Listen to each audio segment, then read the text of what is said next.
Ask the Podcast Coach for December 22nd, 2018. Let's get ready to podcast. There it is. It's that music. It means it's Saturday. It's 10:30 in the morning Eastern Standard Time. It's time for Ask the Podcast Coach, where you get your podcast questions answered live. You can join us at askthepodcastcoach.com/live, or if you want to jump right into the video with us, simply go to askthepodcastcoach.com/join. I'm your host, Dave Jackson from the School of Podcasting.com, and joining me right over there with his friend, a froggy voice, the one and only Jim Collison from theaverageguy.tv. Jim, how's it going, buddy? Greetings, Dave. Happy Saturday morning to you. I should always do some, low voiceover work when I get colds like this. Yeah, it's a little bit of a cold. It's going around right before Christmas, but I think I'll make it through the show. Big thanks to Monica for filling in for me last week, the last of the year of my high school program at Gallup. So, Monica, thank you for doing that. She was great. Good job on good pick on that last week. Well, that was just one where she had mentioned that she'd been at this NPR thing, and I'd heard her talk about it. I said, but I've never really what was the big takeaway or this and that. So, yeah, she's a sweetie. Yeah, good show. It was a good show, Monica. Thanks for filling in. And today we've got all sorts of fun-filled topics. If you listen to, we had a pre-show. I don't think I'm going to go there first. Okay. Yeah, that's a little heavy right off the bat. Yeah. We're but this is well, first of all, I am sad to say that I was asked for my address for the new Rodecaster Pro, whatever they're calling it.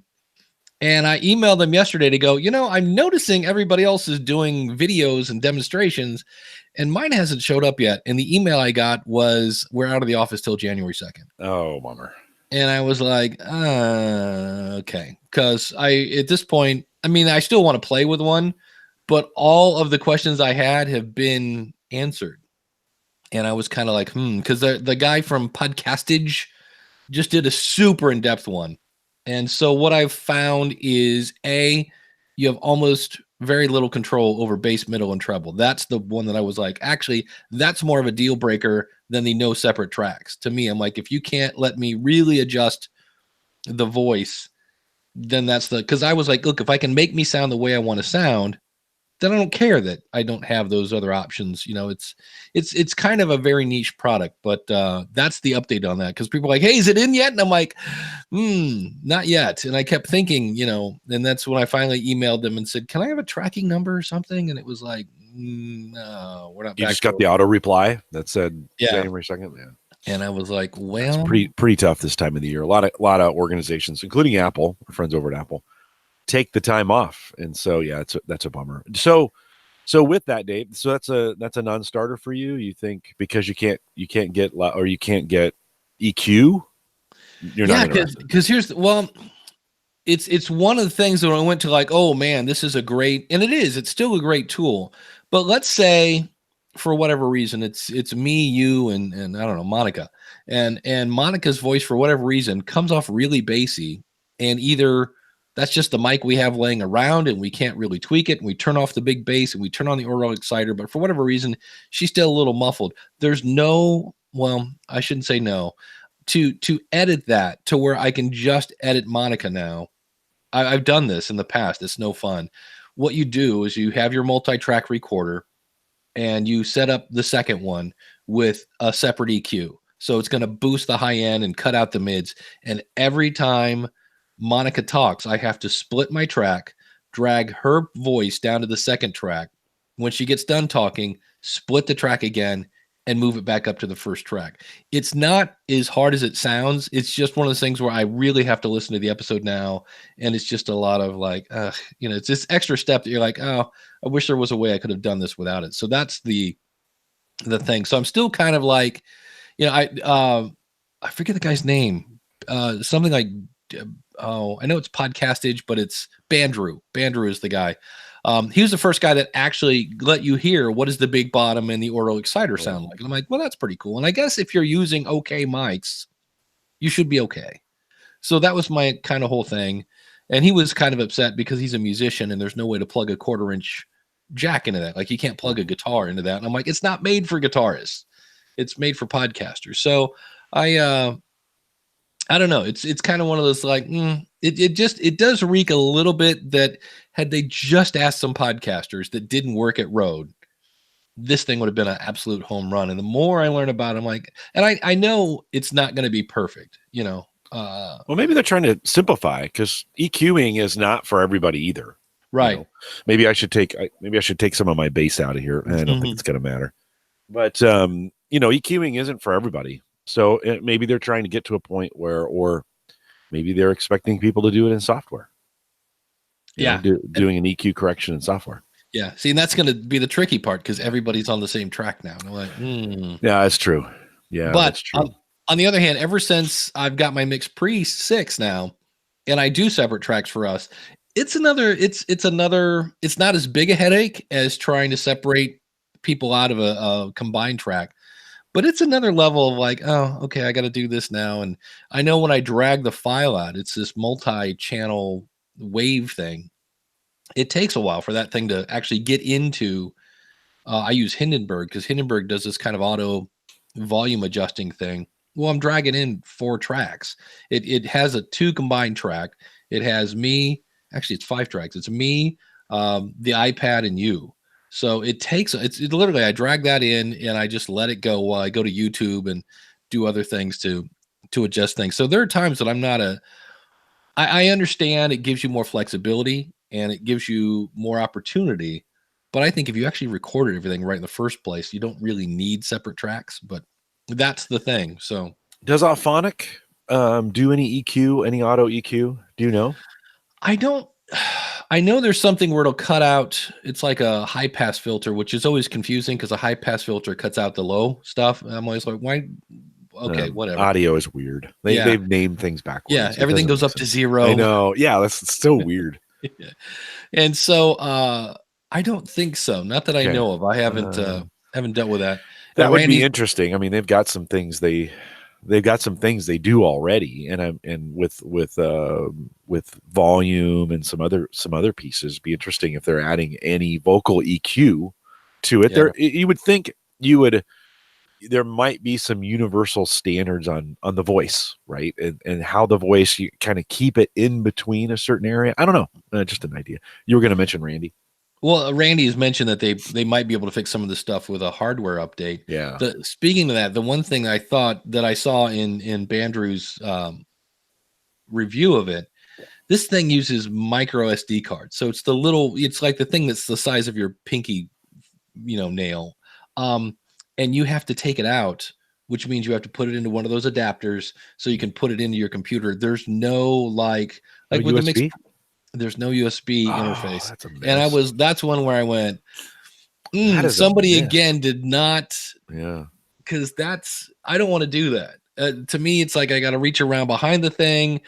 I got to pull it out. It's really tiny. I got to grab my tweezers. And I was just like, yeah, that's not I mean, it'll work and people will make it work, but I'd have preferred some solid state. As cheap as solid state memory has gotten, I'd almost prefer that thing have a 1 terabyte hard drive in it than as USB. It's accessible either Mac or PC via USB. Can you think of a situation like where you would be using that and you wouldn't be close to a PC if you wanted to move? Because you're gonna have to put it on a PC anyways, right? I mean, you have to load the sounds into the jingle palette? Yeah. You have to plug it into a PC. Yeah. Okay. So I mean, I can't think of a situation where you would be where having an SD card would be all that would give you that much of an advantage. Yeah. And just having a solid state drive built into the thing. Yeah. And they even mentioned that you can plug in the USB of the unit and you can actually record again a stereo track out into Audacity or whatever you're using. So I'm like, okay, so it's meant to be plugged in. I'm like, yeah, Randy says he's just going to record to his computer anyway. So that's it. Yeah. So that SD is just an option at that point. I mean, it just becomes an option. Yeah. But speaking of new toys to play with, if you go to backpackstudioapp.com, if you ever wonder what happened to Boss Jock Studio, that's it. Really? And I just heard about this morning. So speaking of other new things to play with, but it's got automatic mixing, so it's got that ducking feature. They say it has an infinite soundboard. So that could be interesting to see. They say you completely control each individual sound pad, configure the size, the color, and playback. The fun thing is, I think it's $9, something like that. It's really cheap compared to the $20 I just spent on this other thing. Works with all USB external mics like the Apogee mic, the iRig, Blue Mackie. It also enables you to mix the left and right channels or disable the iOS built-in gain control. So all sorts of fun iPhone things. only at this point, looks like. iPhone only, yeah. And I would bet it's going to stay that way, because when I talk to the guys from Boss Jock, they've always said that the problem with and kind of half the reason the Google Podcast app is not native on Android is there are so many, like with iOS, it's iOS. It's kind of a controlled area, and with it sounds like there's different varieties of Android. Like it's an operating system, but for sure.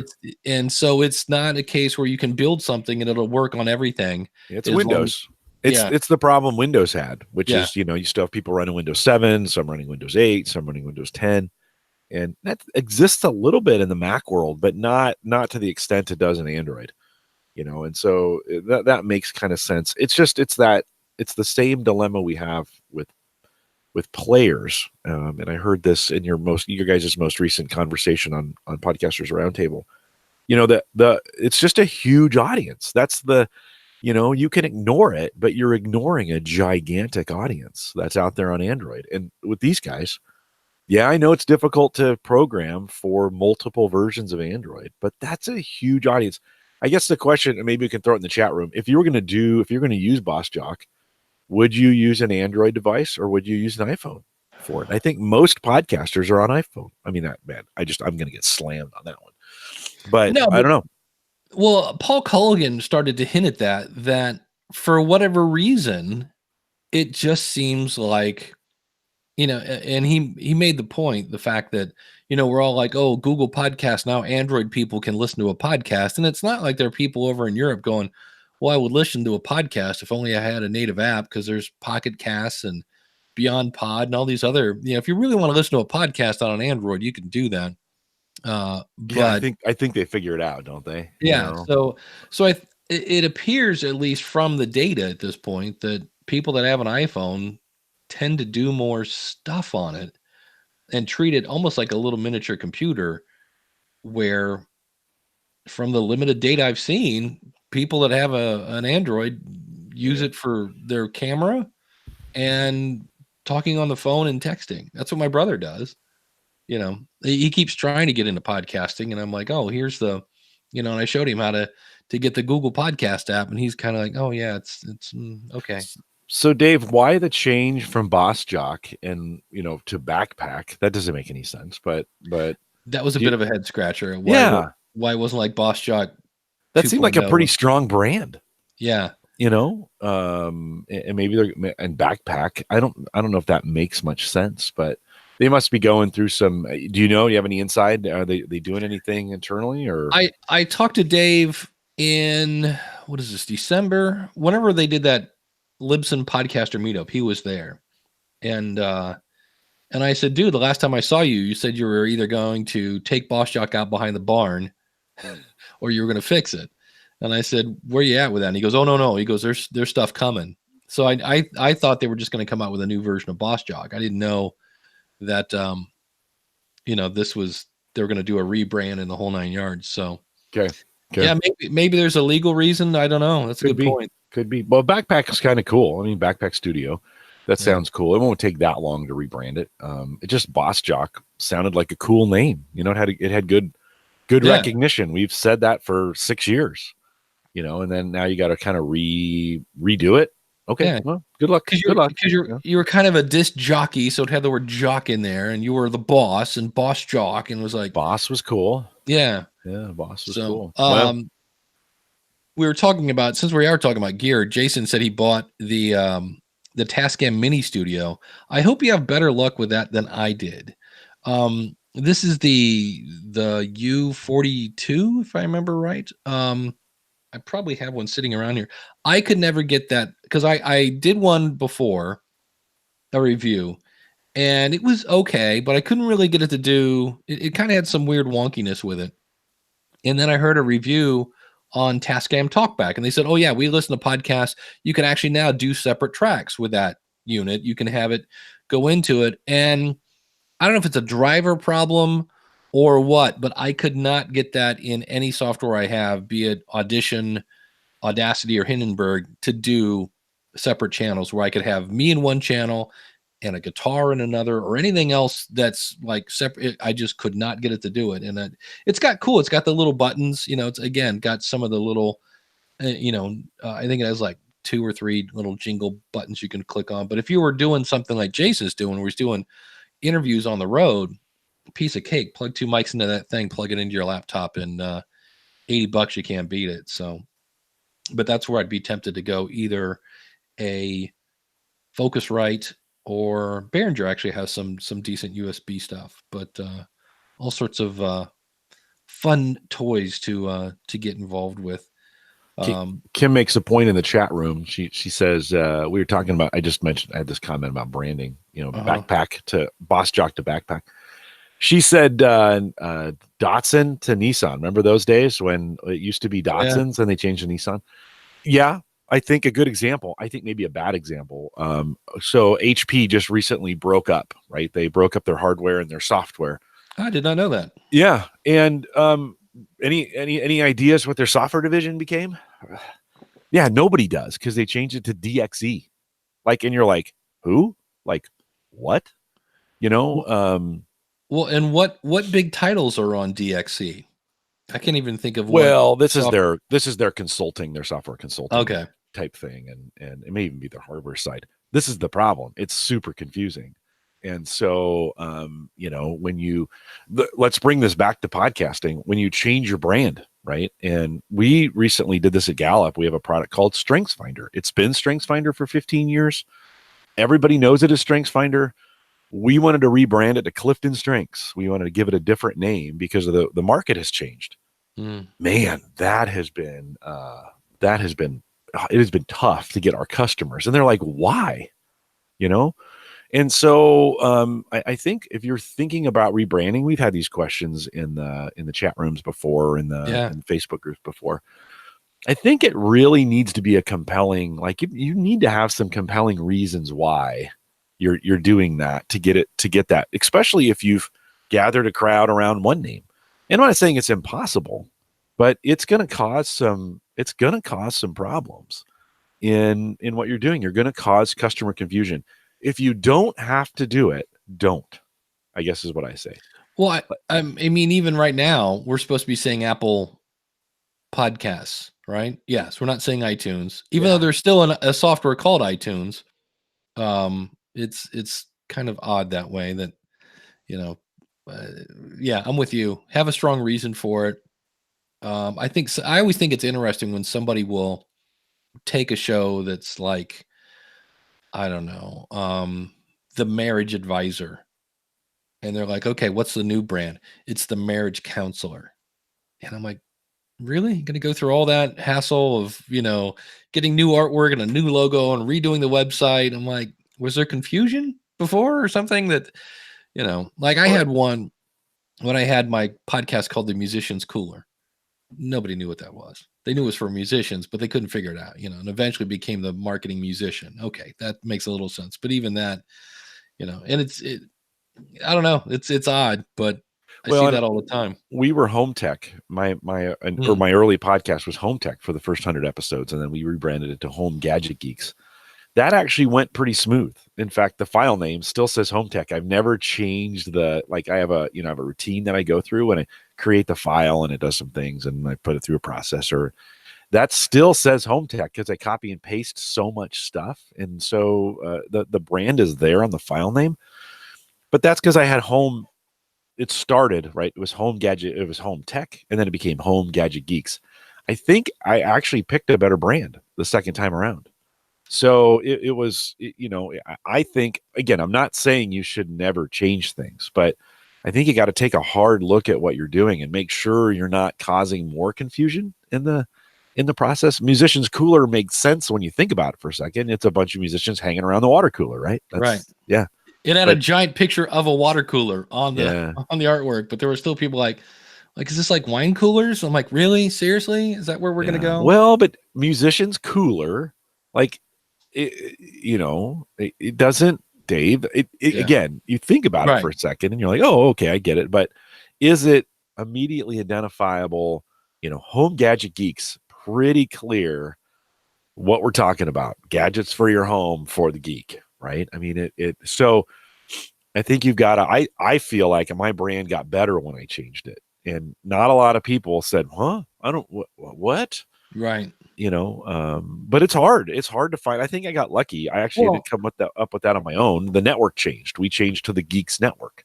So I was putting we were putting geeks on the end of everything. So it just kind of worked. and I had my one friend, Cale Nelson, that had Photime was his original name of his podcast. Then he changed it to Ham Radio 360.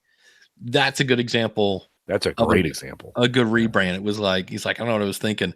For anybody who has an Amazon device, this is driving me crazy. So I have to do this. I'm sorry.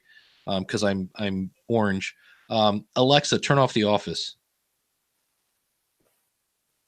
She's thinking about it. There we go. Cause when I have that light on, now I just look pale, which is better. Yeah. So you really look white now. Yeah, you were white before. It's always fun. Yeah, I was boy, you want to have fun. A 10-second tangent. Paul Culligan sent me a picture of me at whatever it was called back then in 2006, the very first podcast expo. My hair is jet black. I'm about Did you color pounds. it? Was it really just that? Have you gone that gray that fast? No. Well, the problem is I started turning gray when I was like 19. Oh, okay. And so when I was about 26, I think it was, my older brother wasn't gray. My older cousin wasn't gray. Like all my older, I'm like, how is it that I'm the youngest kid here and you guys have like, and they're like, we dye our hair. I'm like, really? Like, so, but I have pictures when my hair was like normally black, it was as black as my sweater. So I started dyeing it. And then, whenever it was a couple years ago, and my ex-wife used to dye my hair. And she said, can we just let it go? And I'm like, no. I'm like, I don't, I said, I no. And she said, well, I'm not doing it. And I'm like, oh, okay, well, I'm not doing it myself. And she goes, just let it go for the weekend and see how it works. Well, I went back to work on Monday and everybody's like, wow, your hair's gray. And I'm like, yeah. And it was like, well, I guess I can't go back now. It's not like anybody didn't know I was dyeing my hair, but it was like, that was the end of that. So, yeah. So, but yeah, it's one of those things where I used to have a hint of black up here now. And I'm like, it's pretty much all, I have a little bit in my mustache still, which is weird because it's right here. Cause in the right light, it looks like I have a Hitler mustache, which is not a good look for anybody. Wouldn't that be funny if you had to gray this down here just so it wouldn't look So that, the irony in that. Yeah, I got some questions here from Facebook. This is from Jason Horton. He says, anyone have any experience releasing episodes twice a week? I'm going to experiment with adding one shorter episode and obviously indicating that in the title somewhere, so I'm not duping anyone into a full episode. The topics I cover sometimes only require a shorter episode. Regular episode will be on Wednesday. Mini episode would be Friday. Was wondering if this had any impact with growth or engagement. Showing up in a feed 2 times a week seems like a positive thing, and double the excuse to promote the show as a whole seems it would be beneficial. So what are your thoughts on that? Twice a week, huh? Yeah. I guess it kind of depends on what people expect. Yeah, that was me. I was like, well, you could do this and then ask for feedback. I said, but it might make more sense to ask people and then decide to do it. Like same show. So it's just a shorter version of it. Is it, I guess I don't. Really understand. So like Jordan Harbinger does this. Jordan Harbinger does. He does, but it's the same topic. That's the thing. I said as long as it's in line, I guess, with the rest of the episodes.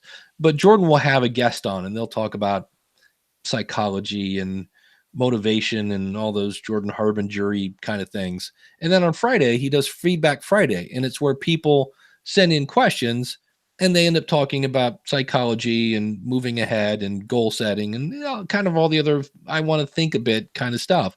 So I think as long as it's there are a couple things. Number one, do you have enough time to record another episode? Because that means more time to find content. And I know it's a shorter episode and things like that, but also that's more stuff you have to promote, kind of. So there's another image for Instagram if you're doing that, and there's another audiogram if you're doing that. So all the other, it's one of those things where you're like, oh yeah, I can do another episode. I'm like, and then what's your we always talk about this, Jim. How much, margin do you have in your life to do another episode? And then the big one is ask your audience. Are they sitting there going, I wish we had more of this, because you might be doing more. And I've seen I don't know that I listen to any daily. The only daily show I listen to is Pod News because it's 2 minutes long.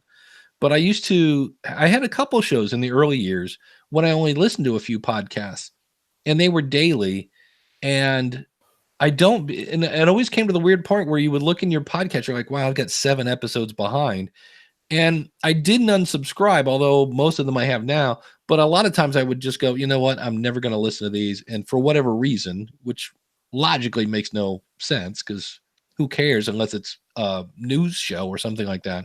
But I would feel better if I wasn't 7 behind. It makes no logical sense, but that's what I would do to kind of like, okay, now I'm caught up on the latest episode. So I don't know. What are your thoughts, Jim? Yeah, well, I think if it was even in the same content, we have a series at Gallup called Call to Coach, and I throw a lot of coaching material at them. It's not exactly, every show is not exactly the same way. We do them in different countries. We have different topics, but they all are kind of around coaching, and there's different styles in there.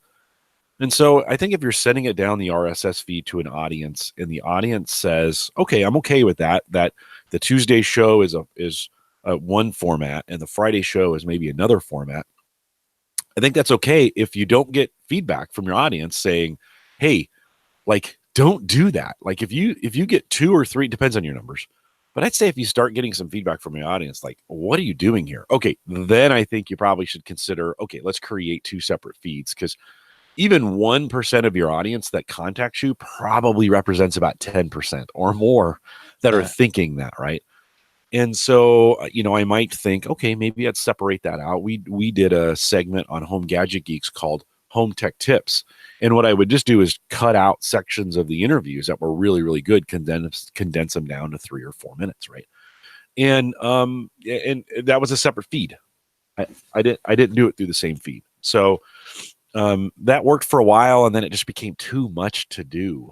Like I'm already struggling to get my weekly podcast out on a weekly basis. So I can't sit down for another 3 hours and slice out guest information. I had thought about doing one called Just the Interview too, where it was like home tech, just the interview. And all the stuff was gone. Like all the beginning, all the exit was just literally just the interview. That was another one I never actually got to. I would have put that in a separate feed as well. That would have been, because I feel like people can subscribe. Dave, I went back and looked at my, I do something weird with, I use Mediafire as the back end, and I create video RSS feeds. We've talked about that before, but if you're new to the show, Mediafire serves them. They're smaller versions of the the video that I do on YouTube. And I always think I'm going to get 0. I just went back. I have a video large and a video small. For this week, for last week's show, Mike Howard was on last week, 500 downloads between those 2 channels. Wow. And I'm like, yeah, that's almost as many as audio downloads as I get. And so it kind of makes me wonder, like, 1, am I doing something wrong? Or 2, do I really have that many people? And I tech guys, they know what they're doing. They know how to do all this stuff. I don't have to tell them how to do it, right? But it was always surprising to me. So I think you have to consider, like, okay, if my audience is expecting this in my normal feed and they're happy with it, keep doing it. If they don't, just create a new RSS feed and start a new show. Option. Randy in the chat room over at growgreat.com, he says, he went from I think he was doing a weekly show to Monday through Friday, but the target length is about 10 minutes. He says, but his audience is CEOs, leaders, and business owners. And he says, so far, the biggest impact is, he got more business. So yeah, that's what you want, right? Yeah, I think Yeah. that's the key again, is knowing who your audience is. And like if I did a busy mom show, I don't know that it would be 20 minutes long, because hence the name Busy Mom doesn't have 20 minutes to listen to it. Yeah. So that's going to be Well, in my genre on the tech side, we've created, there's plenty of tech shows, but we've created a community tech show, and we go an hour and a half, and I don't apologize. Like, this is what we're doing, and nobody has sent me an email in the last 5 years to say, "Hey, can you shorten that up a little bit?" Like, could you just shorten it up? The ones we've attracted are the ones who want to put it on, play it. They'll play it during the day when they're working, or right out working in the yard. Some of them want it that long because it's their commute. They'll listen to half of it on the way in, half of it on the way home. So, how do you, to Randy's point, his goal is to get more business, and that's all he cares about. He didn't care about the numbers. Downloads don't matter. Are we getting, or is he getting business from it?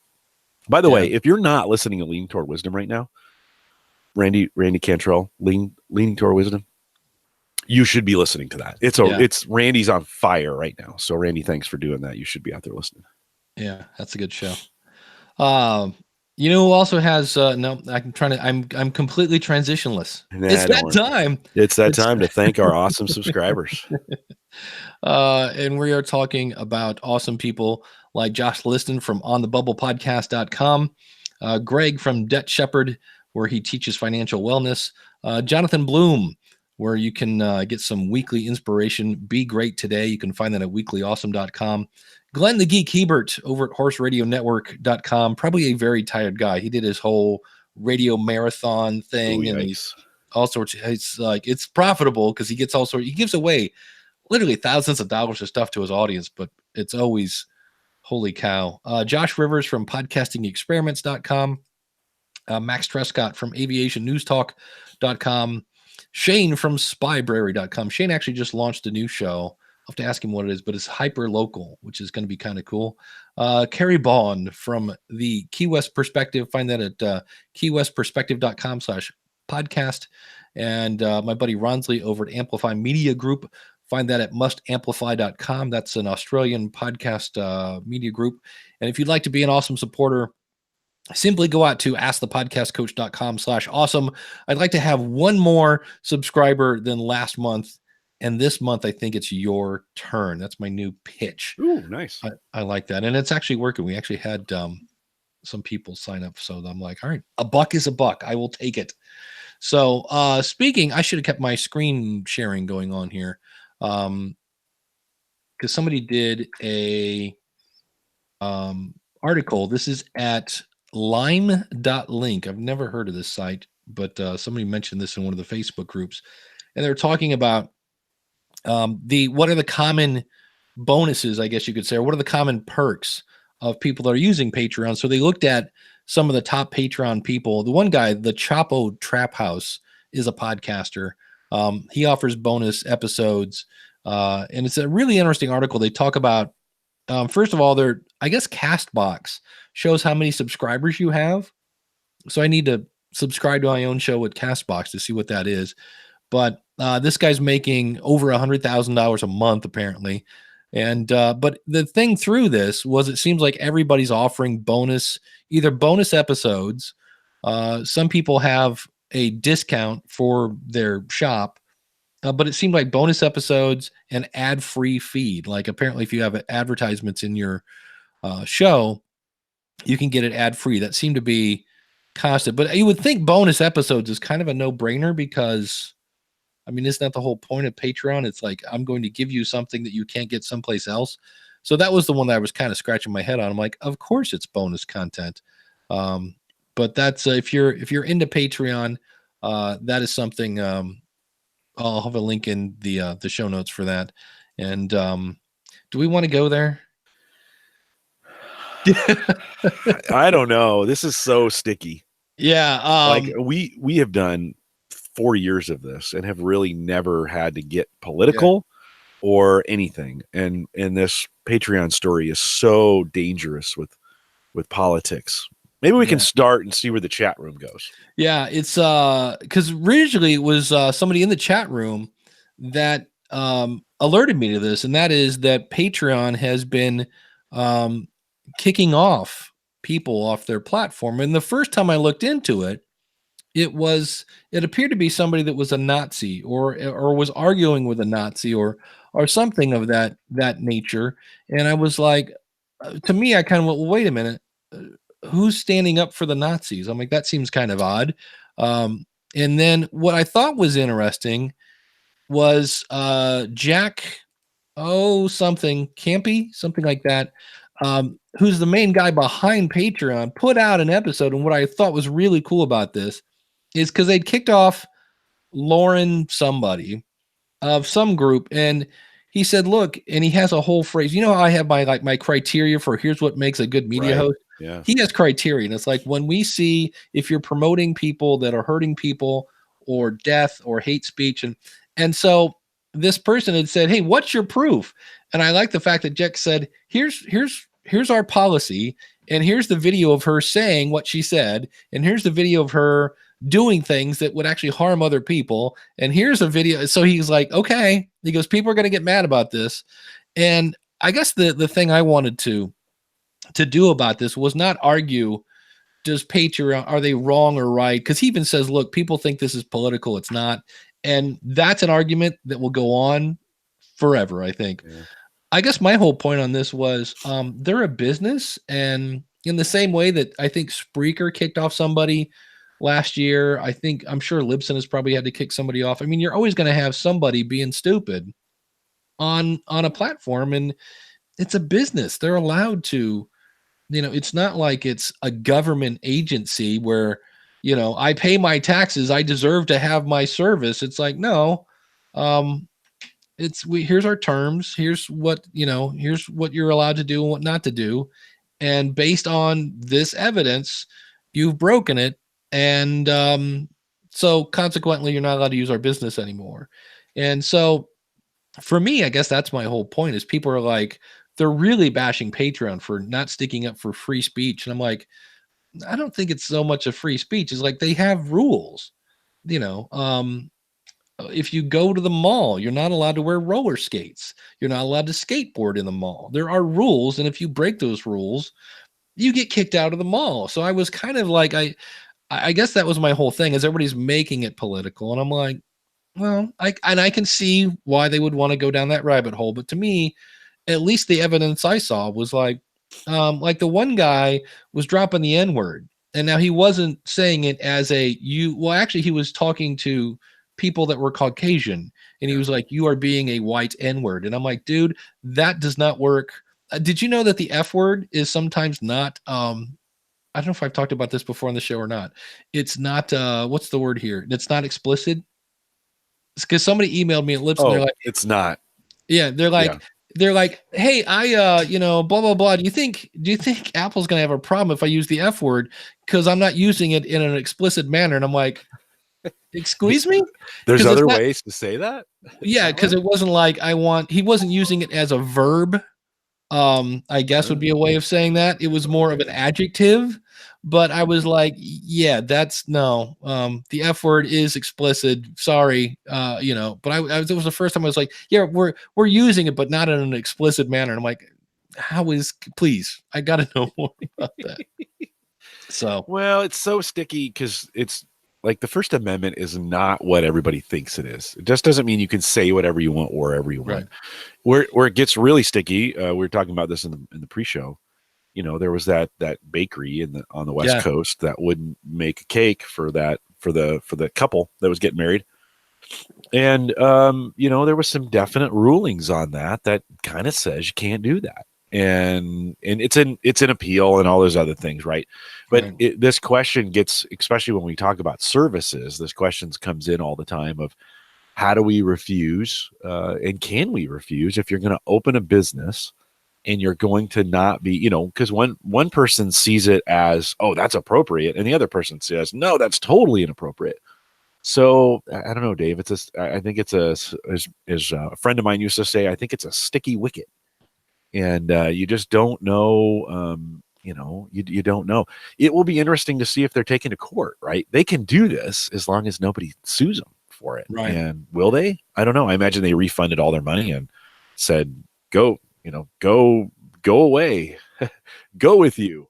Yeah, for me, people were kind of like, well, that's it. I'm canceling my Patreon. This is not right. And I'm like, Good, look, though. That's free speech, right? yeah, They can that's do me. that. Yeah. I'm Yeah. like, Yeah. by all means do that. But to me, I'm like, if you're doing like, Ask the Podcast Coach is not controversial at all. Besides, we might argue over should you host your feed on self-hosted or not or whatever. Like, there's no big arguments over here. We're not talking about religion and abortion and all the other hot topic things. I was like, so if you're doing a regular show that's not pushing the edge on anything, I think you're perfectly fine on Patreon.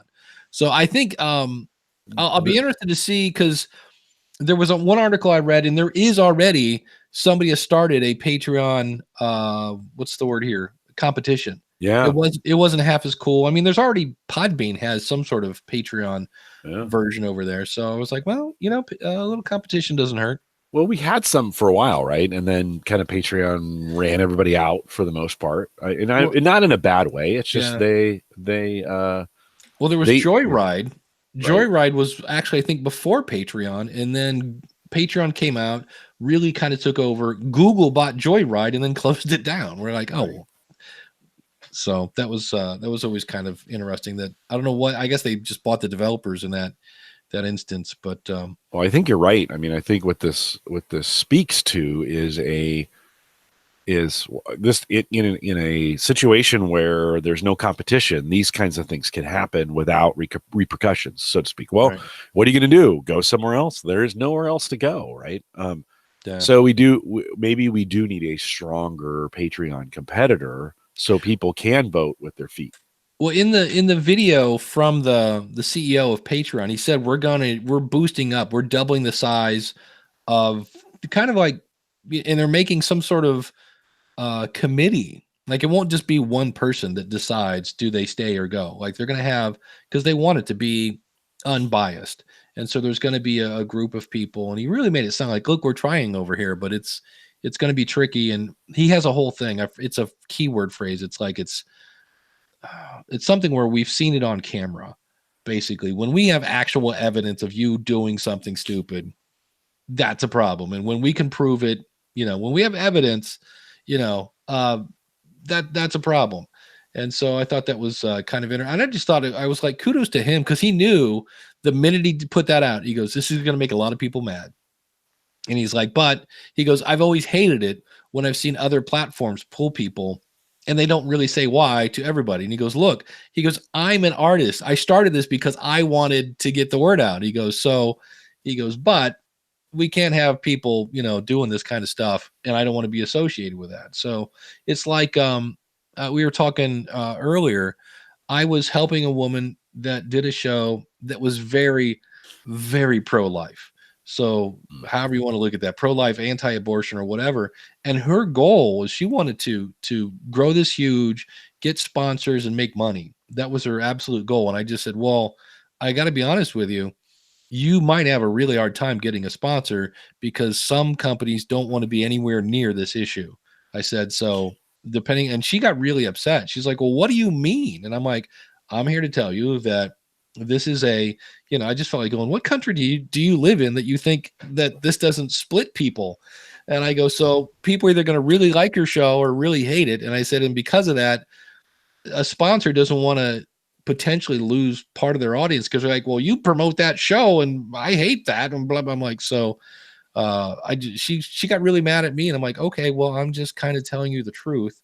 But just like a hyper niche is going to limit, right. If you're doing, say you're doing a show on in the tech world, just say like my show is all about webcams. It's all I do. It's all we talk about, webcams 24/7, Yeah. Well, I mean, people are going to be like, okay, how, all right, I know what there is to know about webcams. I think I'm good. And you're going to you're not going to get people who sell car parts to advertise on your webcam show.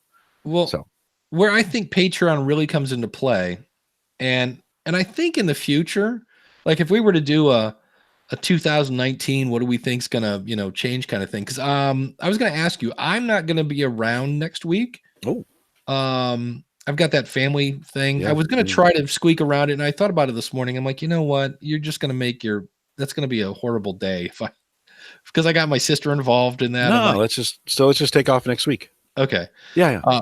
So, but I think one of the things that I think more people are going to use that even if it's not that platform, but the whole crowdfunded thing, because so many shows have. I'll give an example. A lot of people like, I'm going to interview people with really interesting stories that are inspiring. Cool. I like to hear an inspiring story every now and then. And here's the person, but like, what product?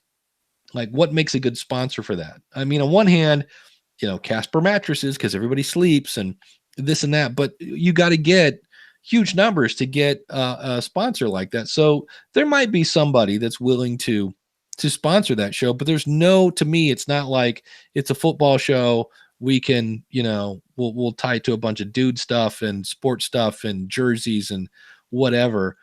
The inspiration show, I kind of like, that's to me a tough one. And I think that's where, if you are super engaged with your audience, that's where maybe a Patreon model might come into play. And I think more people are going to jump into that because I did the CPM on this show, and it's one of those things. If I take all the time that I put into finding questions, editing it, editing the YouTube, re-uploading the YouTube, doing the page, it's like not much. But if it was CPM, I think I calculated it to be like, it was like $65 CPM. I'm not going to get that as an advertiser, because this Patreon is doing okay.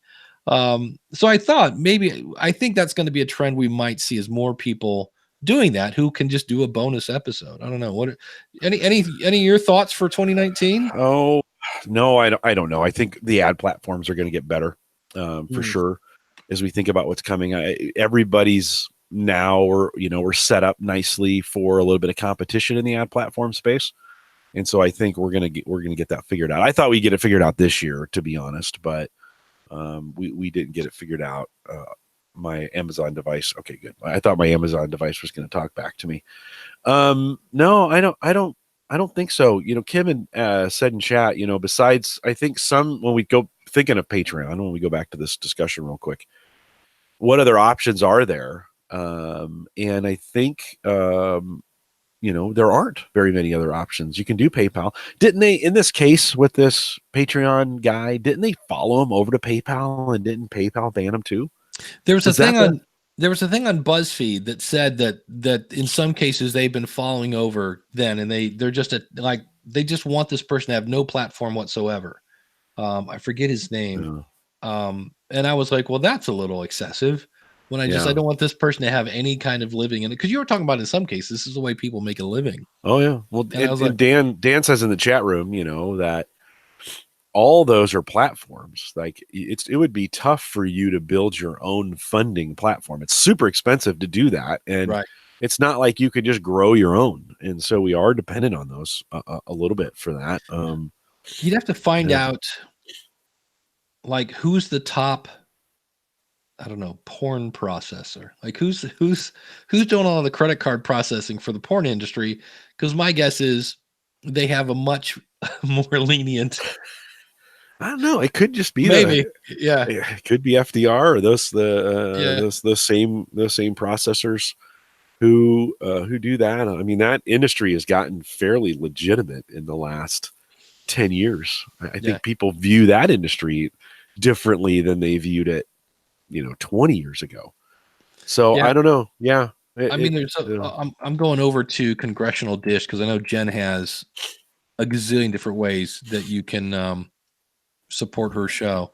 So she has Patreon, PayPal, Zelle, Zelle, Pop Money, Venmo, Bitcoin, yes. Ethereum, ETHER. That's a kind of Bitcoin. Yeah, as is Litecoin. So she's got all sorts of things like that. So which is not worth very much right now. So so send you a whole Litecoin for $20. It is. Venmo would be interesting, but Dan says that Venmo is owned by PayPal. Oh, there we go. And she also accepts checks. That would be the other way. Just set yourself up a PO box and let people send you checks. Not quite as easy to do from your phone. That's the bad Yikes. news. Or get people to do that on a regular basis anymore. Yeah. I actually, the other day, I had to write somebody a check, and I had to dig a while to find my checkbook. I was like, I know it's around here somewhere. I haven't written a check in years. I have no Yeah, idea even. Yeah. I was really surprised. I'm like, wait, huh? I got to do what? So Yeah. I can't remember. I think I did this question last week. I don't know. It's still in here. Tell me if this is a repeat. It's kind of a duh question, but it is kind of fun. This is from a Facebook group. It says, I'm not on the podcast system. Wait, I'm not yet on the podcast system. Okay. But I'm so eager to start. I bought a $70 microphone. Everyone recommended. Okay. So I bought a $70 microphone everyone recommended and have a MacBook Pro with GarageBand ready to rumble. But I have a blank page. I have no niche, no passion to talk about. I did not find my why or my aha moment. He says, did you face something similar? I'm a bit lost. I mean, I have everything to start. I'm in the IT world. I'm not an expert, but I know how stuff gets unstuck, and on every situation in the IT ecosystem, I can unstuck it. But other than that, he's just blank. And he says, help, please. I saw this and I was like, at first I thought it was like an Onion article. It was so like, you're like, I have no aha. Like he's hitting all the podcaster, everything we say about, finding that niche. He mentioned that. He mentioned aha. He mentioned, and so I thought he was being sarcastic. Somebody's being funny. Yeah. I think he still might be. But yeah, it's a little tough if you don't have something to say, don't say it. Don't make up things to say. I mean, it's kind of like, okay, I bought all the tools to build a house, but I really don't need a house. Okay, then don't build it, Yeah. So I don't know. That seemed a little sarcastic to me. I think my worst example, I had a guy hire me once for a quick consulting call, and we get on Skype. He's got this beautifully lit room. He's got a, lighting system. He's got the high LPR 40. I think he bought Cliff's package. So there's $1,200 out the window. He had soundproofing everywhere. And I'm like, well, wow, you're really ready to go. I'm like, great. Tell me about your podcast. He goes, well, that's what I need help with. And I go, what? He goes, I can't figure out what to podcast about. And I was just like, you gotta be kidding me. Yeah.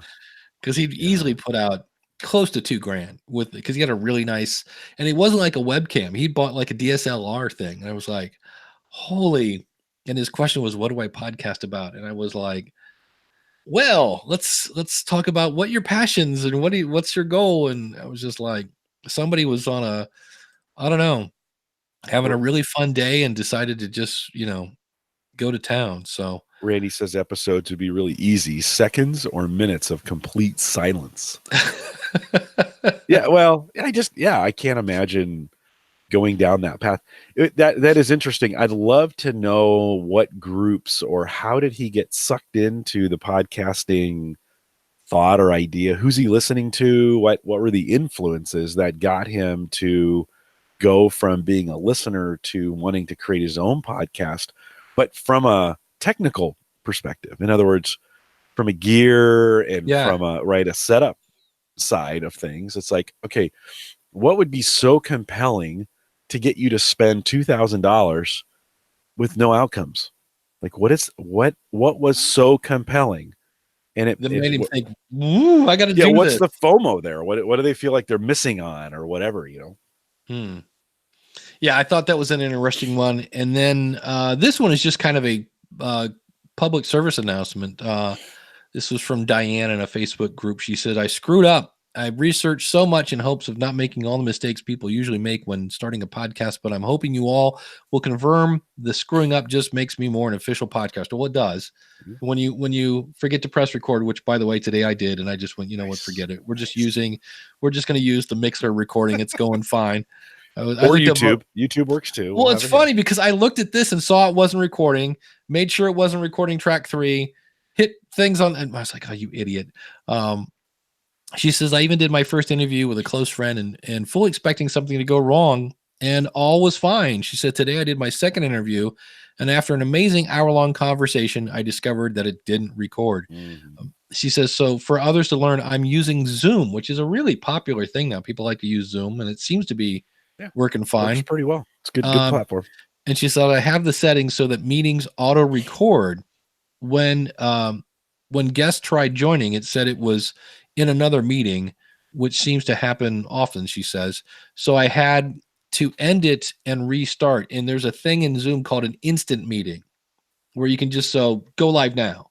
She goes, and instant meetings do not record. You have to tell them to record. So so I was like, that's a good piece of advice just to pass along if you're using Zoom. Cause I've seen that happen where I did one once where I have a weekly call with one of my clients, and for whatever reason, all the other ones have dates, but because this is a reoccurring one, it's at the very bottom of the list of all my calls. And I'm like, wait a minute, I didn't make a meeting for our thing. So I made another one and sent him that link, and he was in the other meeting and I was in the other. It was just this weird, like, wait, it's like being in a building. You're like, no, I'm in the other room. Oh, come down to this hallway. No, it's here. So it was, it happens for sure. Right.